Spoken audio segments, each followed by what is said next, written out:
سال پہلے جب کویت میں جمہوریت آئی، علماء نے صاف فتویٰ دیا کہ یہ اسلام کا نظام نہیں ہے، اور آج تک ہم اس فیصلے پر، اس فتوے پر قائم ہیں۔ یہ اسلام کا نظام نہیں ہے جس میں کافر مسلمان کا ووٹ برابر ہوتا ہے، جس میں عورت مرد کا ووٹ برابر ہوتا ہے، جو اکثریت فیصلہ کر دے وہ قرآن کے خلاف بھی ہو تو لاگو ہو جاتا ہے۔ یہ اسلام کا نظام نہیں ہے۔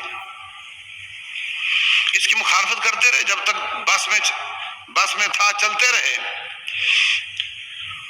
اس وقت ابن عثیمین رحمۃ اللہ علیہ سے ان کویتیوں نے آ کر پوچھا کہ اب نظام یہ نافذ ہو گیا ہے، اب ہم کیا کریں؟ کہنے لگے نظام تو اسلام کا نہیں، مگر آپ برائی سے بچنے کے لیے، برائی میں رکاوٹ بننے کے لیے اپنے ووٹ کا استعمال کرو۔ رسول اللہ صلی اللہ علیہ وسلم فرماتے من رأى منکم منکرا فلیغیرہ بیدہ، جو شخص برائی دیکھتا ہے وہ ہاتھ سے روکے، جو ہاتھ سے نہیں روک سکتا زبان سے روکے، جو زبان سے نہیں روک سکتا کم از کم شرکت نہ کرے، دل سے برا جانے۔ تو آپ کا ووٹ اگر کسی برے آدمی کو آنے سے روک سکتا ہے تو آپ کو روکنا چاہیے، برائی سے روکنا چاہیے۔